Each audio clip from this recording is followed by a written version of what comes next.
Listen while the makers of Rexall drug products and 10,000 independent Rexall family druggists bring you Dick Powell as Richard Diamond, private detective.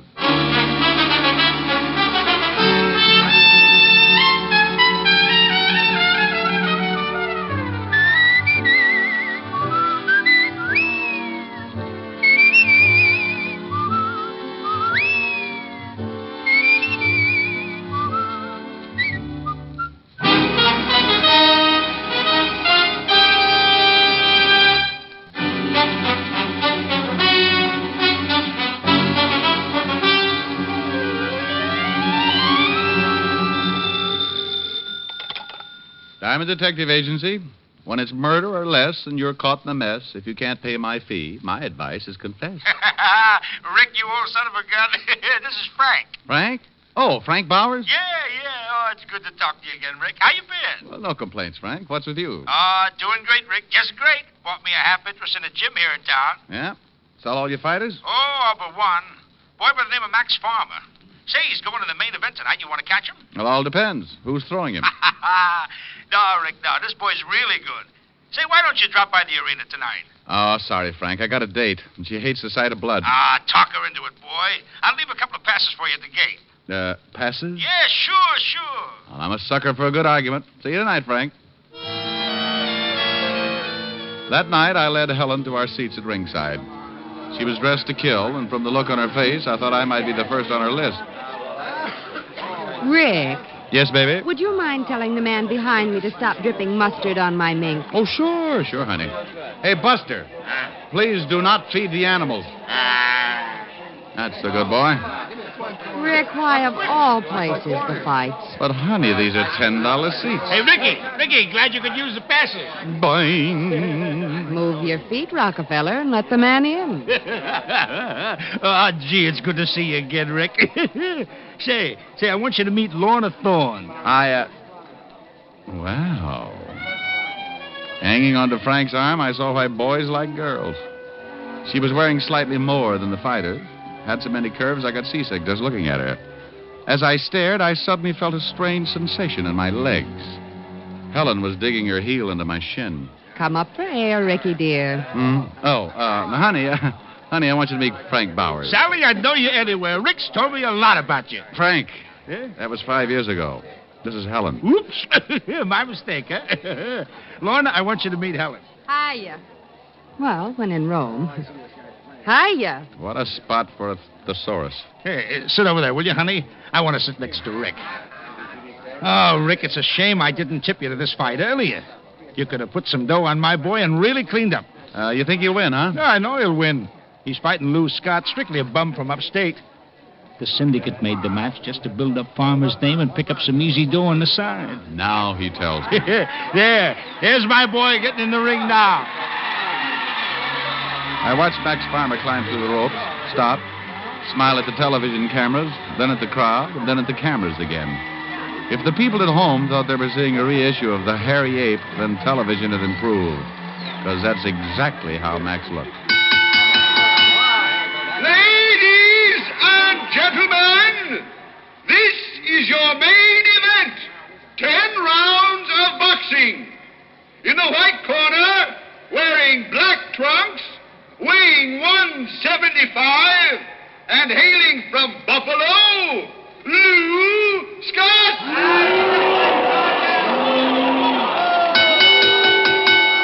And in the black corner, wearing purple trunks, weighing 179, and right from our own New York City, Max Farmer. The boys met in the center of the ring, received some fatherly advice from the referee, shook gloves, and went back to their corners. Okay, Max. Okay, now, boy, give it to him. Come on, get him, son, get him. Come on. Well, Frank was right. It certainly was a pushover. 2 minutes later, the fight was 7 counts from being over. Only it wasn't Lou Scott who was fast asleep on the canvas. The sleeping beauty was Frank's boy, Max Farmer. Max, get up. Max, please, come on. Max. Hey. Max, get up. 9. Get up, you bum. 10. Don't you teach your fighters to duck, Frank? Oh, I don't understand it. It's all wrong, Rick. Rick, how can that man sleep up there with all this noise? Oh, Helen. Just call me Sal. Now can we go home? Sure, baby. Rick, stick around, will you? I may have a job for you. Oh? Yeah. Look, I'm going down to the dressing room. Meet me there in 10 minutes. Come on, Lorna. From the look on Frank's face, I could tell he was worried.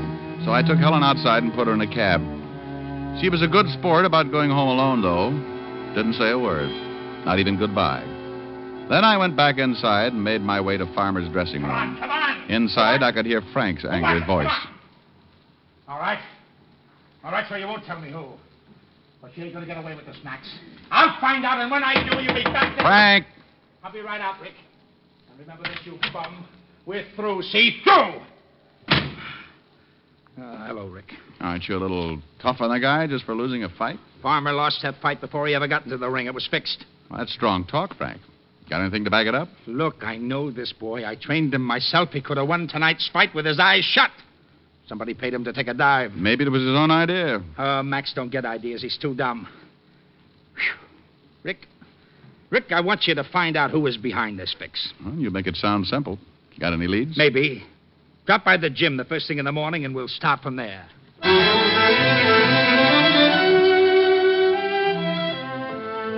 First thing next morning, I went down to Frank's gym. They say the early bird gets the worm, and I guess it's true. For standing right inside the door was none other than Sergeant Otis, pride and joy of the 5th Precinct. Pardon me, but aren't you Jack Dempsey? No, my name is... Diamond, you here? Very observant, Otis. You're improving. Learned to blow a whistle yet? Oh, why do I always have to run into you? Aren't you afraid to be out without your keeper? Where's Walt? Frank, what are you doing here? Oh, hi, Walt. Hi. Well, I've got a client here. What's your excuse? Routine check on a suicide. Guy by the name of Frank Bowers leaped from the Brooklyn Bridge. What? Frank Bowers? Yeah, know him? Yeah. Walt, are you sure about this? It's open and shut. 3 witnesses saw him do it. We pulled his body out of the river this morning. Oh, I can't believe it. Frank had no reason to kill himself. I was with him all last evening. That's a good reason. Shut up, Otis. Sorry, Rick, but these things happen. No, not to guys like Frank. He was no quitter. You sure about those witnesses? They're ordinary citizens, Rick. We took their statements this morning. That still sounds phony, Walt. Look, Rick, I know it's hard to believe a friend would take the easy way out, but in this case, it's a fact. Walt, Frank was a good friend. And before I believe he killed himself, someone's got to convince me. All right. Otis, drive Diamond out to those witnesses' homes. I'll walk back to the office. Oh, Lieutenant, why do you always pick on me? Fate, Otis. Don't fight it. It's bigger than us. Come on.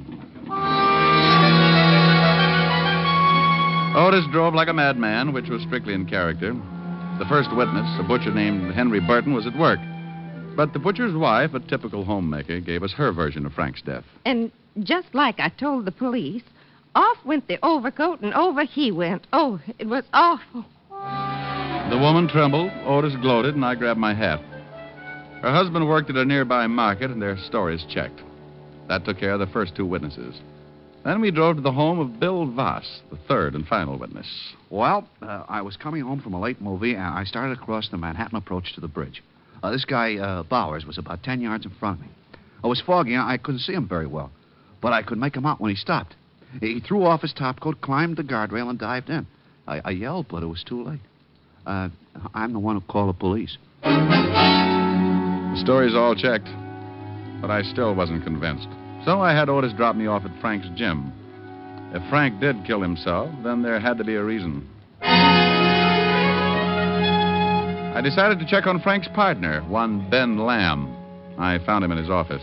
It's too bad about Frank. Lamb, what about the business here? Any trouble that might explain why Frank did it? No, everything's running smoothly here. Of course, it was last night's fight, but that's out of the question. Well, then maybe it's an answer. Keep talking. Well, the syndicate is looking for whoever fixed last night's fight. They play kind of rough when they're mad, and, well, maybe Frank was afraid of what they might do to him. Huh? You mean he'd kill himself just to save them a bullet? That's false economy. It's just a thought. Forget it. I have. But I take it you think Frank was behind the fix. I didn't say that. But Farmer couldn't plan it himself. He's too dumb. And Frank was too smart. I said it. It's just a thought. But you may be partly right. Maybe Frank's death does have something to do with last night's fight. Is Max Farmer around? I saw him outside earlier. Thanks. Mr. Diamond, might I ask what makes you so interested in Frank's suicide? Was it suicide, Mr. Lamb? Well, wasn't it suicide? I ask you first. See you around, Lamb.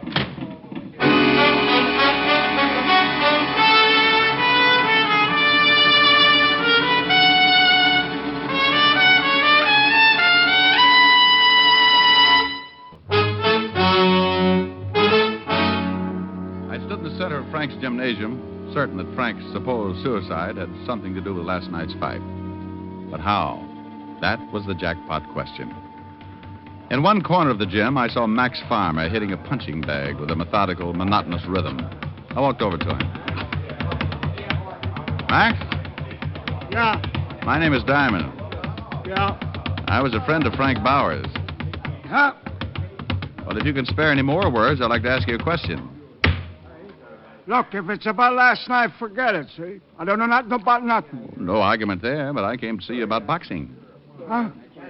I don't get you. Well, Frank always said you were one of the best, and I thought you could give me a few pointers. Oh, you a fighter? No. I just like to show off at the Y. You know how it is. Oh, sure. Well, you get some trunks from the shower boy, and we'll go with you. You can learn plenty from me. Good, Max. That's just what I'm hoping to learn. Plenty. The shower boys gave me a pair of gloves and purple trunks. I felt like a self-conscious tulip as I entered the ring, but Max seemed quite impressed. Hey, you got a pretty good build. I also go steady. You all set? Yeah, I'm ready. Put 'em up. No, not above your head. Max, we come from different environments. Okay, let's go. Hey, you're not bad. Just lucky. Hey, wait till I tell my friends that I boxed with the Max Farmer. Yeah, they like that, huh? Like it? I'll be a hero. After all, Max, you've never lost a fight. I forgot last night. Sorry. Oh, don't think nothing about that fight. I'll be up there again. You'll see. Oh, no doubt. Hey, wait a minute. Let's take a break. I'm winded. Okay. You know, you fighters have a lot of perseverance. Huh? Yeah, that's what we got, all right. You said. I guess good athletes are just born, huh? Not made. Buddy, that's the truth. You know, I've been in sports since grade school. Still at it? What, sports? Skip it. I bet you were good even then, Max. Oh, boy, was I. I played football in high school. Made all state. Weren't always a boxer, huh? No, I've done everything. Hey, tell me. What's the greatest exhibition of sports in the world? Go on, think. Shriners Convention? Shriners? Nah. The Olympics. And I was in them, too. Would have won, but Marshall Wayne beat me on points. My. Boy, I have a lot to tell my friends. You know, there's just one other fighter I'd like to brag about sparring with. That's Lou Scott. What? That Scott's a bum. I could whip him with my eyes shut. Oh? I heard that's how you lost. Look, forget about last night. That fight was... Go on, Max. Yeah, I had a headache last night, that's all. Now I gotta take a shower. See you around. It was the first time I'd ever gone fishing in a boxing ring. I was hoping to find out who was behind the fix. That might throw some light on Frank's death. But to coin an old phrase, the big one got away. Next on my list was the girl Frank was with at the fight, Lorna Thorne. She danced at the Silver Circle, a small nightclub not far from the gym. I went backstage, climbed the iron stairs, and found her room. Just a sec. Well, Mr. Diamond. Hello, Miss Thorne. Sit down. Care for a drink? It all depends. Are we drowning our sorrow or celebrating? I don't get you. Well, you don't seem too upset about Frank. Oh, that. I'm not the type to cry, honey. Ruins mascara. Oh, don't get me wrong. I liked Frank. Liked him a lot, but we were both in it just for the laughs. Mm-hmm. Tell me, did Frank come up here after he left the arena? Yeah. He came up and we talked till it was time for my number. He left about midnight. Did he seem upset? Now that you mention it, he did. Lorna, how well do you know Ben Lamb? Only seen him around. Why? Well, Lamb thinks Frank might have been behind the fixed fight. Could be. He sure was nervous. I see. You and Lamb didn't compare stories by any chance? I told you, I've only seen him around. Uh-huh. Hey, this is a nice mink coat. Been saving unemployment checks? I'm a working gal, remember? Oh, come now, honey. You don't earn enough here to buy this kind of coat. I'm a bookie on the side. Fedderson's Furriers on the label. That's real richy, kid. Thanks. Now I gotta change. Okay. Oh, don't run off. I'll only be a minute. Some other time, honey. Suit yourself. I'll be around. I'll bet you will.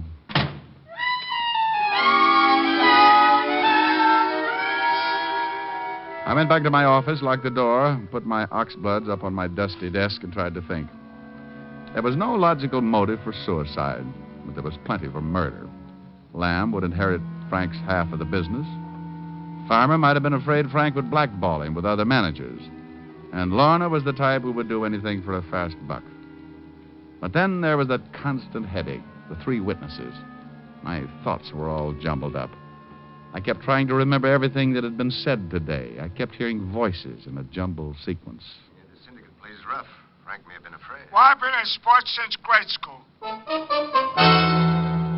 an open and shut case, Rick. You're a hard man to convince, Shamus. Then over he went. Oh, it was awful. Frank behind it? Yeah, it was only a thought, Diamond.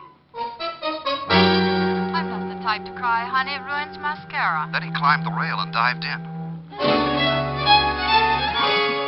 At a 1-2, and Marshal Wayne beat me on points. Climbed the rail and dived in.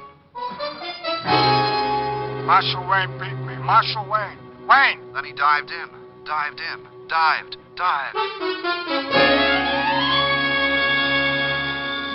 I had it. I knew how Frank was killed. Hello? Mr. Diamond, this is Francis. It was Helen's butler calling to invite me to dinner that evening. He said something about Helen expecting me, but I wasn't listening. I kept hearing that witness say Frank dived in. It was the answer to the whole thing. Mr. Diamond, sir, are you listening? Francis, if you were going to commit suicide... Sure, sir. I beg your pardon, sir. Look, if you were going to kill yourself from the Brooklyn Bridge, what would you do? Oh, dear. I'd reconsider. No, Francis. If you really were, would you jump or would you dive? Why, I'd probably jump, sir.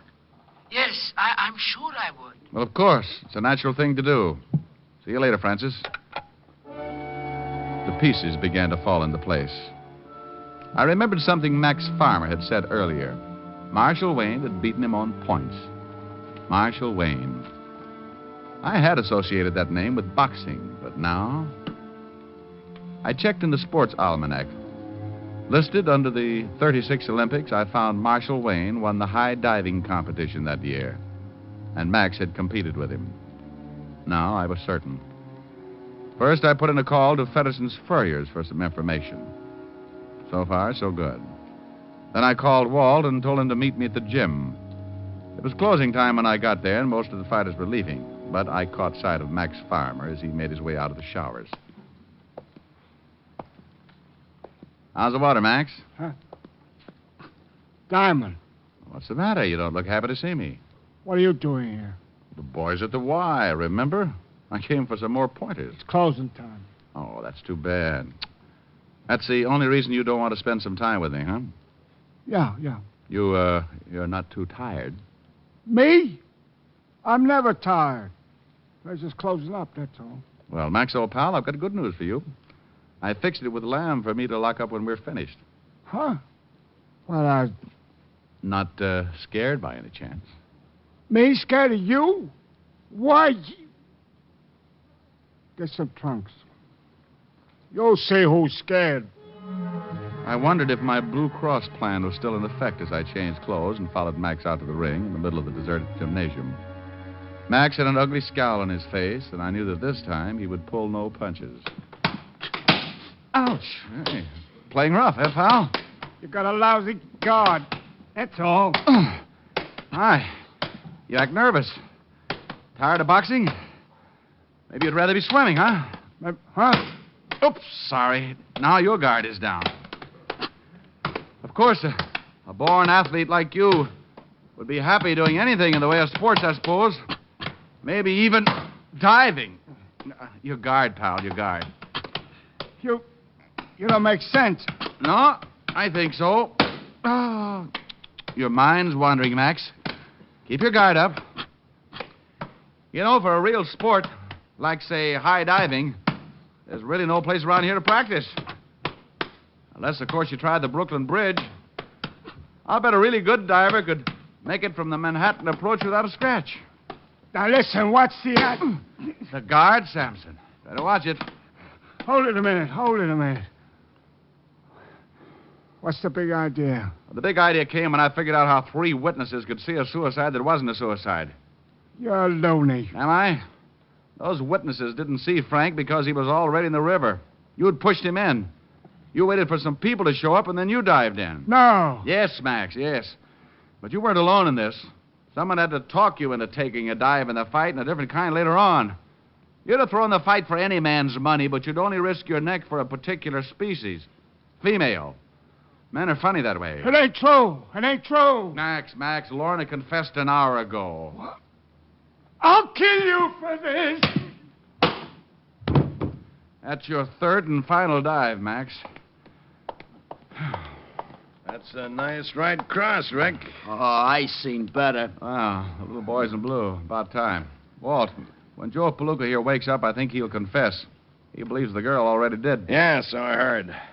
Rick, how did you figure her in this mess? Well, like most females, she couldn't wait for a mink coat. According to Fedderson's Furrier, she bought an expensive coat the day after the fight, paid cash for it. These amateur criminals. Yeah, someone had to be the brains behind Max's action, so I put 2 and 2 together and got 2. Max and Lorna. Yeah. Otis, go pick up Lorna Thorne. Well, stop fixing your tie and move. Oh, let him alone, Walt. First date he's had in years.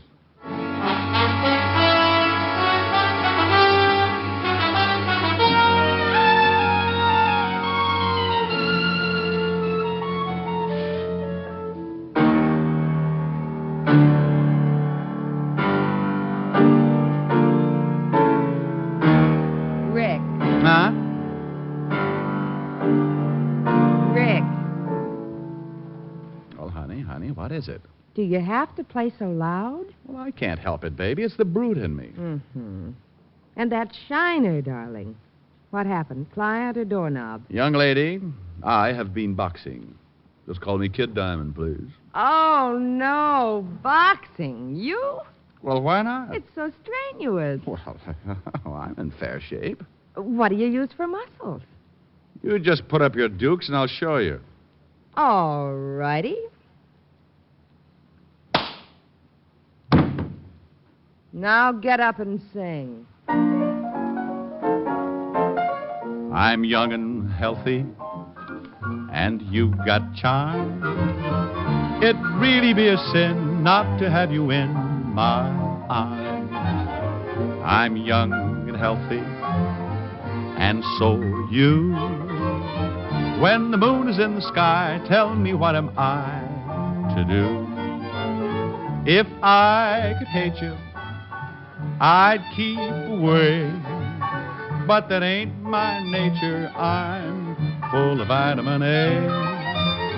I'm young and healthy, so let's be bold. In a year or 2 or 3, maybe we will be too old. If I could hate you, I'd keep away, but that ain't my nature. I'm full of vitamin A. Ooh, I'm young and healthy, so let's be bold. In a year or 2 or 3, maybe we will be too old. Rick, I'm sorry I hit you so hard, but you're such a show-off. Now, look, honey, you got the wrong idea about this whole... Begging your pardon, Mr. Diamond, sir, but I just wanted to tell you that I've changed my mind. I would dive off the bridge. What, Francis? You see, I've always been afraid to dive, and, well, it would be fun just that once. Oh, no.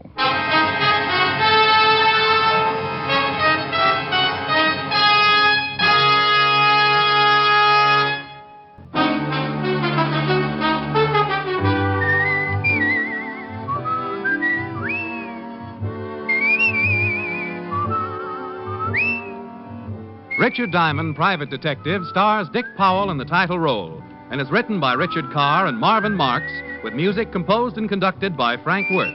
Featured in tonight's cast were Virginia Gregg, Ted DeCorsia, Wilms Herbert, Dee Tatum, Wally Mayer, Howard McNear, Hy Aberback, and Jay Novello. Richard Diamond, Private Detective, is produced and directed by Jaime Del Valle. This is Bill Foreman inviting you to be with us next Wednesday at this time when we will again bring you Dick Powell as Richard Diamond, Private Detective.